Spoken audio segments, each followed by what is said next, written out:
Welcome to everyone. आप सभी का हमारे यूट्यूब चैनल में स्वागत है।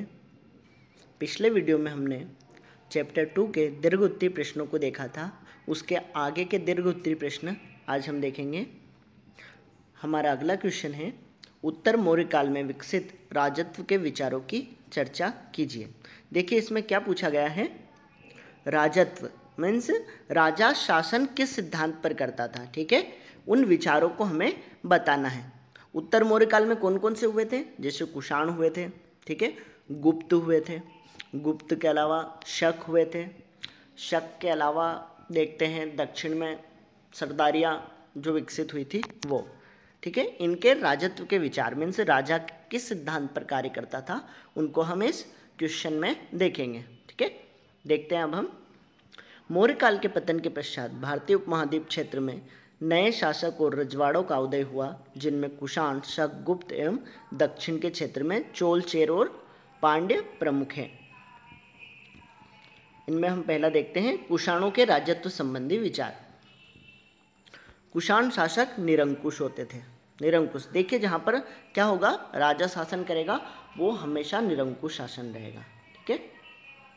अगला आगे देखते हैं। कुषाण शासक स्वयं को देवतुल्य प्रस्तुत करना चाहते थे। इसका प्रमाण हमें कुषाणों के सिक्कों एवं मूर्तियों से मिलता है। कुषाण शासकों की विशालकाय मूर्तियां हमें मथुरा और अफगानिस्तान के देव स्थानों से मिली हैं। कुषाण शासकों ने देवपुत्र की उपाधि धारण की थी, ठीक है। इसमें क्या बताया है, एक तो उनका शासन क्या था, निरंकुश था। दूसरा, खुद को देवतुल्य प्रस्तुत करते थे मीन्स देवता के प्रतिनिधि के रूप में, और वो हमें किससे पता चलता है, सिक्कों और मूर्तियों से, ठीक है। इसके अलावा हमें क्या मिलती है, विशालकाय जो मूर्तियाँ मिली हैं वो कहाँ कहाँ से मिली है, मथुरा और अफगानिस्तान से, जिससे हमें मूर्तियों के देवतुल्य होने का प्रमाण मिलता है ना। इसके आगे क्या है, देवपुत्र। देवपुत्र की ये उपाधि धारण करते थे, अर्थात देवताओं के ये पुत्र हैं, ठीक है। ये इनका राजत्व का सिद्धांत था। अब आगे देखते हैं हम गुप्त शासकों का राजत्व संबंधी विचार। गुप्त राजा भी निरंकुश होते थे। साम्राज्य सामंतों पर निर्भर था, जो अपना निर्वाह स्थानीय संसाधनों द्वारा करते थे, अर्थात क्या था, भूमि पर नियंत्रण द्वारा। सामंत शासकों का आदर करते थे और उनकी युद्ध में सैनिक सहायता भी करते थे। यदि सामंत अधिक शक्तिशाली हो जाते थे तो वे राजा भी बन जाते थे, ठीक है। तो इसमें क्या, ये भी निरंकुश है।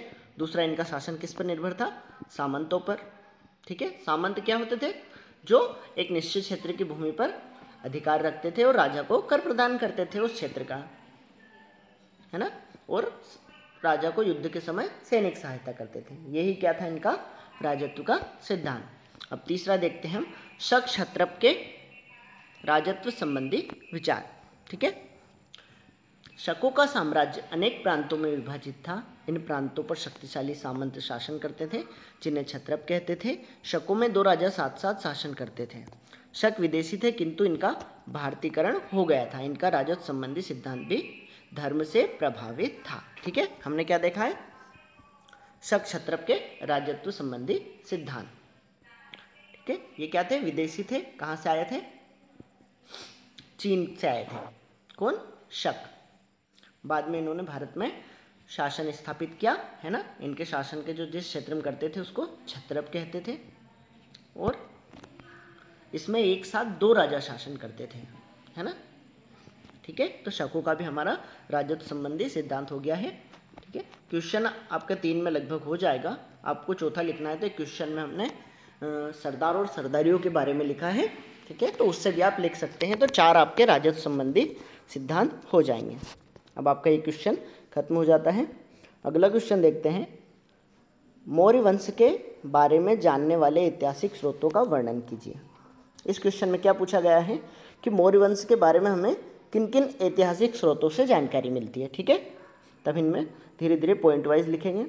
जैसे क्या है, मौर्य काल के इतिहास को जानने के इतिहासकारों के विभिन्न प्रकार के स्रोतों का उपयोग किया है, जो निम्न है, ठीक है। पहला क्या, पौराणिक ग्रंथ, ठीक है, जो विष्णु पुराण है, भागवत पुराण है, शिव पुराण है, वायु पुराण आदि समय मौर्य वंश के बारे में जानकारी मिलती है। ये क्या है, पहला हमारा स्रोत है, ठीक है। उसमें भी जो देखते हैं विष्णु पुराण जो है ये है ना, इसमें मौर्य वंश से संबंधित पूरी वंशावली हमें मिलती है। ठीक है, अगला स्रोत क्या है हमारा, कौटिल्य का अर्थशास्त्र। ठीक है, ये बहुत महत्वपूर्ण स्रोत है। कौटिल्य चंद्रगुप्त विक्रमादित्य के प्रधानमंत्री थे, जिन्होंने अर्थशास्त्र नामक पुस्तक की रचना की थी। अर्थशास्त्र से हमें मौर्य काल के शासन प्रणाली तथा सामाजिक और आर्थिक जीवन के संबंध में महत्वपूर्ण जानकारी मिलती है। ठीक है, कौटिल्य किस समय के थे, चंद्रगुप्त विक्रमादित्य के प्रधानमंत्री थे। ठीक है, उनके मुख्य सलाहकार भी थे, और इनके मार्गदर्शन में ही चंद्रगुप्त विक्रमादित्य ने, ठीक है, सॉरी विक्रमादित्य नहीं थे, चंद्रगुप्त मौर्य थे, वो ये गलत लिख लिया है। ठीक है, तो चंद्रगुप्त जो मौर्य थे, इनके मार्गदर्शन में ही शासक बने थे और घनानंद को हराया था। उसके बाद इनको प्रधानमंत्री बनाया था, और उन्होंने मौर्य काल की शासन प्रणाली विशेषतः इसके बारे में जानकारी हमें अधिक मिलती है। उसके अलावा सामाजिक और आर्थिक जीवन की भी हमें जानकारी मिलती है। जो कौटिल्य का अर्थशास्त्र है, ये राजनीति से संबंधित ग्रंथ है। ठीक है, अगला स्रोत हम देखते हैं जैन एवं बौद्ध साहित्य। जैन ग्रंथों में कल्पसूत्र, परिशिष्ट पर्व आदि से हमें मौर्य काल के बारे में जानकारी मिलती है। दीपवंश और महावंश जैसे साहित्य से हमें मौर्य काल के इतिहास और संस्कृति को जानने में सहायता मिलती है। ठीक है, जैन और बौद्ध ग्रंथ, क्योंकि ये जब मौर्य वंश स्थापित हो रहा था लगभग 500 ईसा पूर्व, तब इन वंशों का उदय हुआ था। ठीक है, तो उस समय के ग्रंथों में जो जैन और बौद्ध से संबंधित है, हमें मौर्य वंश के बारे में जानकारी मिलती है। आपको ज़्यादा डिटेल में जाने की ज़रूरत नहीं है। कल्पसूत्र, परिशिष्ट पर्व, दीपवंश और महावंश, ये दोनों किससे है, दीपवंश महावंश बौद्ध से, और कल्पसूत्र और परिशिष्ट पर्व ये जैन साहित्य है। अगला स्रोत देखते हैं हम, मेगस्थनीज का इंडिका। ये एक महत्वपूर्ण स्रोत है। ठीक है, ये मेगस्थनीज कौन थे, एक यूनानी यात्री थे जो चंद्रगुप्त मौर्य के दरबार में आए हुए थे। इनकी पुस्तक इंडिका थी, जिसमें उन्होंने भारत के सामाजिक आर्थिक जीवन के बारे में वर्णन किया है। अगला स्रोत हम देखते हैं मुद्रा राक्षस। ठीक है, मुद्रा राक्षस क्या है, एक नाटक थी जिसकी रचना किसने की थी, विशाख दत्त ने। ठीक है, विशाख दत्त द्वारा रचित नाटक थी, जिससे उस समय के मौर्य काल के बारे में हमें जानकारी मिलती है। अगला स्रोत देखते हैं हम अशोक के अभिलेख। ठीक है, ये भी एक महत्वपूर्ण ग्रंथ है, सॉरी महत्वपूर्ण स्रोत है, जिससे हमें अशोक के शासन के विचारों के बारे में, उसके धम्म के बारे में हमें जानकारी मिलती है। ठीक है, ये अभिलेख क्या थे, चट्टान और स्तंभ पर खुदवाए जाते थे। ठीक है, खुदवाए जाते थे, और इनकी आज भी हमें मिलते हैं, और कई स्थानों पर आज तक हम इनकी खोज की जा रही है और पढ़ने की कोशिश भी कर रहे हैं। अगला देखते हैं मौर्य वंश से संबंधित अन्य स्रोत में क्या क्या है हमारे, जैसे मूर्तियाँ मिलती हैं हमें। ठीक है, उड़ीसा में एक सफ़ेद हाथी की मूर्ति क्या है, मौर्य काल से संबंधित है। बहुत सारे मिट्टी के बर्तन, ठीक है, कुछ सिक्के मिले हमें मौर्य काल से संबंधित मिलते हैं, जिसके बारे में हमें उस समय की जानकारी मिलती है। ठीक है, तो ये क्या हो गए, अन्य पुरातात्विक स्रोत। ठीक है, इस प्रकार हमें मौर्य काल के सभी स्रोत देख लिए हैं। अगला क्वेश्चन है मौर्य प्रशासन की प्रमुख विशेषताओं की व्याख्या कीजिए।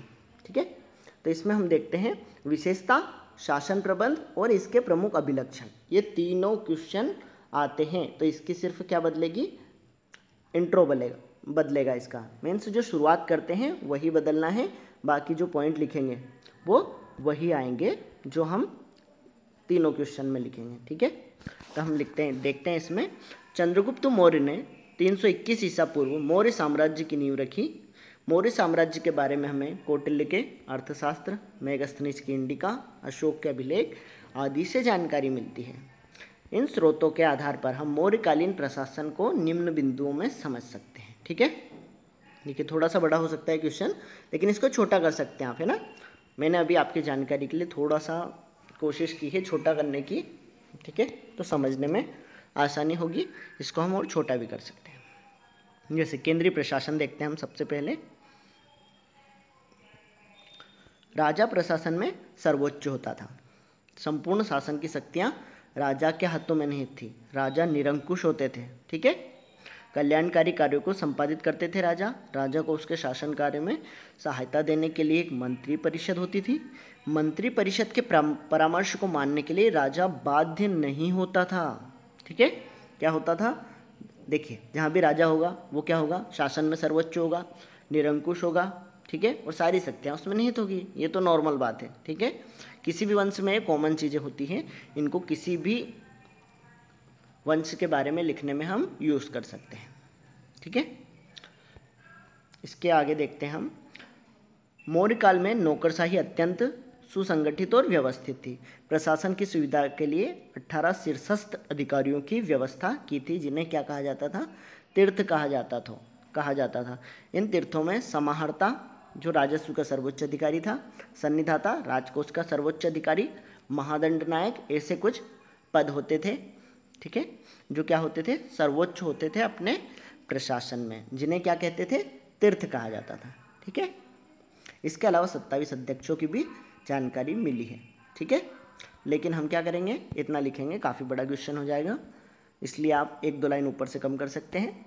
ठीक है, और इसको इतना कर सकते हैं। दूसरा हम देखते हैं प्रांतीय प्रशासन। ठीक है, इसको हम पॉइंट में ही लिखना है, क्योंकि इससे क्या फ़ायदा होगा आपका? कम शब्दों में ज़्यादा बातें आप पॉइंट में लिख सकते हैं। तो क्या आप देखते हैं? प्रांतीय प्रशासन। मौर्य साम्राज्य प्रशासनिक सुविधा की दृष्टि से 6 प्रांतों में बटा हुआ था। ठीक है, सॉरी 5 प्रांत आएंगे इसमें, ये गलत लिख लिया हमने, तो इसको काट देना। 5 प्रांतों में बटा हुआ था। पहला क्या था? मगध, जिसकी राजधानी क्या थी? पाटलिपुत्र। दूसरा था उत्तरापथ, जिसकी क्या थी? तक्षशिला, ये थी अफगानिस्तान में। दक्षिणापथ, जिसकी राजधानी स्वर्णगिरी, ठीक है, जो साउथ में था, साम्राज्य अशोक के उसमें, उसकी स्वर्णगिरी राजधानी थी। इसके अलावा था एक राज्य था अवंती, जिसकी राजधानी क्या थी? उज्जैनी। 5वां था कलिंग, जिसकी राजधानी तोसली, क्या थी? तोशली। ठीक है, तोशली इसकी राजधानी थी। थोड़ा गलत प्रिंट हो गया है। ठीक है, ये सबसे आखिरी में जुड़ा था और अशोक ने जोड़ा था 261 ईसा पूर्व में। किस युद्ध के बाद? कलिंग युद्ध के बाद, जो अशोक के जीवन का आखिरी युद्ध था। ठीक है, आगे देखते हैं हम प्रांत का प्रशासन। देखिए, प्रांत की इकाइयां देखते हैं हम। प्रांत किस में बटे हुए थे? विषय में। विषय को स्थानिक में, स्थानिक को द्रोणमुख में बांटा था, द्रोणमुख को खरवटे में, खरवटे में संग्रहण, संग्रहण को ग्राम में। ठीक है, तो ग्राम क्या थी? सबसे छोटी इकाई थी प्रशासन की। ठीक है, और सबसे बड़ा था प्रांत। ओके, अगला देखते हैं हम। अब इसमें एक और चीज़ लिख सकते हैं हम, जैसे इनकी व्यवस्था कौन संभालते थे? जैसे राज्य, सबसे ऊपर क्या हो गया? राष्ट्र। राष्ट्र का कौन होता था प्रमुख? राजा। ऐसे ही प्रांत का क्या होता था? प्रांतपति। क्या होते थे? प्रांतपति, या प्रांतपाल भी कहते हैं कहीं कहीं इन्हें। इसके अलावा विषय, विषयक बोलते थे इसको स्थानिक ही बोलते थे। ठीक है, ऐसे इनके प्रमुख अधिकारी भी हुआ करते थे। अगला देखते हैं हम न्याय प्रशासन। न्याय प्रशासन को देखते हैं। मौर्य काल में ग्राम का न्यायालय सबसे छोटा और राजा का न्यायालय सबसे बड़ा होता था। जैसा कि हमने ऊपर पढ़ा है, प्रांतों की प्रशासनिक संरचना कैसी थी? उसमें सबसे छोटे नीचे ग्राम आते थे, वहाँ पर सबसे छोटा न्यायालय था।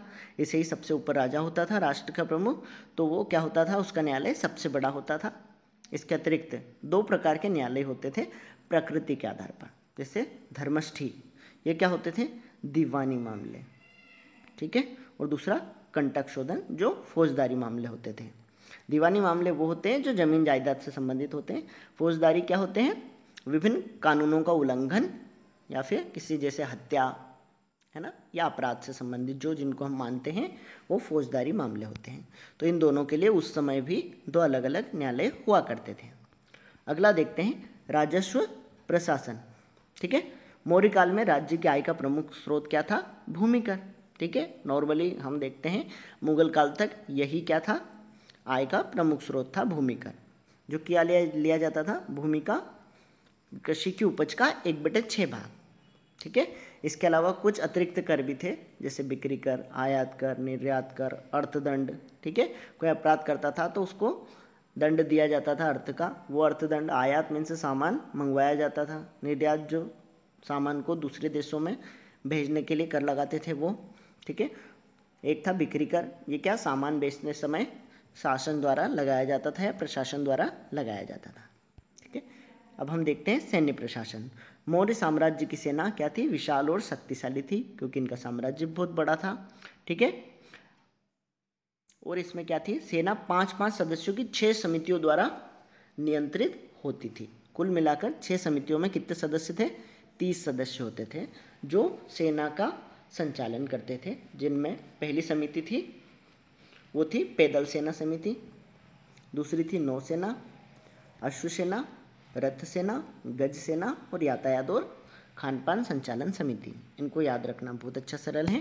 जैसे पहले कहते थे कि चतुरंगी सेना मीन्स क्या, एक तो पैदल जो लड़ते थे सैनिक वो, दूसरा नावों से या जहाज़ों से छोटे छोटे, तीसरा अश्वसेना घोड़ों से, रथ सेना जिनमें रथ शामिल होते थे, इसके अलावा गज सेना।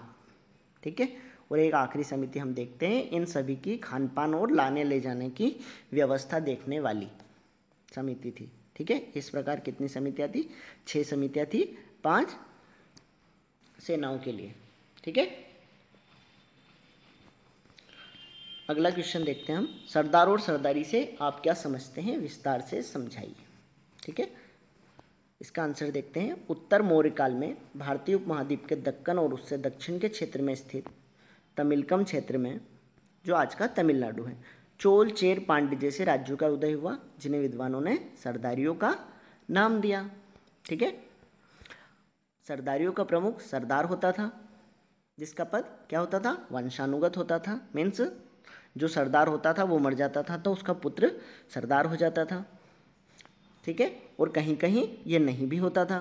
ठीक है, इसके समर्थक उसके खानदान के लोग होते थे। ठीक है, इसका समर्थन कौन करते थे, इसके परिवार के या खानदान के लोग इसका सरदारी का समर्थन करते थे। ठीक है, सरदार क्या क्या कार्य करता था, तो विशेष अनुष्ठान करता था, युद्ध का संचालन, युद्ध के समय नेतृत्व करना, विवादों को समझाने में मध्यस्थता की भूमिका निभाता था।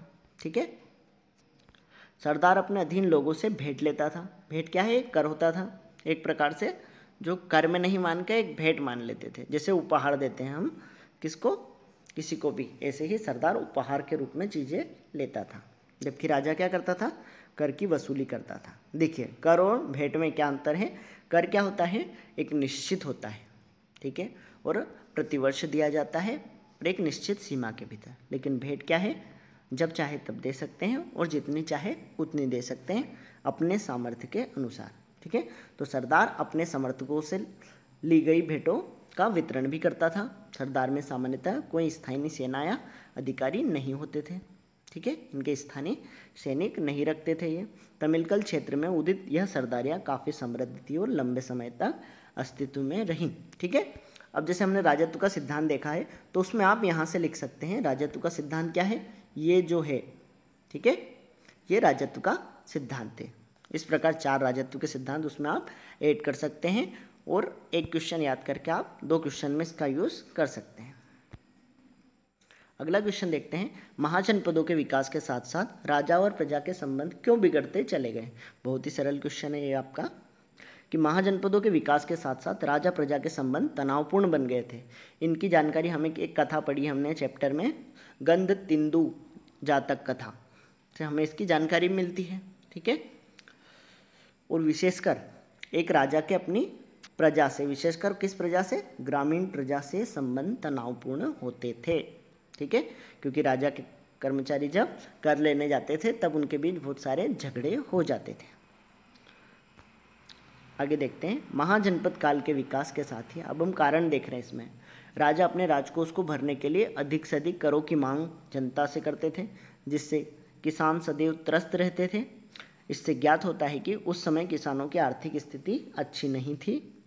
उनके आर्थिक संसाधन इतने कम थे कि राजा की कर एकत्र करने वाले अधिकारियों की मांगों की पूर्ति करने में वह असमर्थ थे। ठीक है, एक तो इतनी कम थी उनकी संसाधन मीन्स कृषि उपज भी क्या होती थी, बहुत कम होती थी। तो वो राजा और उसके अधिकारी को कर देने में असमर्थ होते थे अधिकांशतः, जैसे अकाल पड़ जाता था या उत्पादन कम होती थी। ठीक है, इस प्रकार इस संकट से उबरने के लिए लोग क्या करते थे, जंगल में भाग जाते थे। लेकिन इसी बीच किसानों ने करों की बढ़ती मांग को पूरा करने के लिए, उपज को बढ़ाने के लिए उपाय खोजने भी शुरू कर दिए थे। जो हमने देखे ना, हल कुदाल, चावल की रोपाई, है ना, धान की रोपाई जिसको बोलते हैं, और सिंचाई के कृत्रिम साधनों का विकास, ये सब क्या था, उस समय के इनोवेशन थे जिनसे कृषि में उत्पादन को बढ़ाया गया था। ठीक है, तो ये आपका सरल सा क्वेश्चन है, समझ गए होंगे आप। अगला क्वेश्चन देखते हैं, प्रभावती गुप्त द्वारा दंगुन गांव को दान दिए जाने के बारे में वर्णन कीजिए। आंसर देखते हैं, प्रभावती गुप्त चंद्रगुप्त द्वितीय की पुत्री थी जिसका विवाह वाकाटक वंश में हुआ था। एक अभिलेख से पता चलता है कि प्रभावती गुप्त भूमि की स्वामी थी और उसने दान भी दिया था। यह अभिलेख शासन के 13वें वर्ष में लिखा गया था और उसे चक्रदास ने उत्कीर्ण किया था। ये हमने दी है इसकी सामान्य जानकारी कि क्या है, प्रभावती गुप्त कौन थी और उसने दान दिया था उसके बारे में। आगे देखते हैं, प्रभावती गुप्त ने अपने अभिलेख में कहा है, प्रभावती ग्राम कुटुंबिनों, ग्राम के गृहस्थ और कृषक ब्राह्मणों और दंगुन गांव के अन्य वासियों को आदेश देती है। ठीक है, ये क्या है, क्या आदेश देती है, ये उसने कहा है। इसमें क्या आदेश देती है वो हम देखते हैं।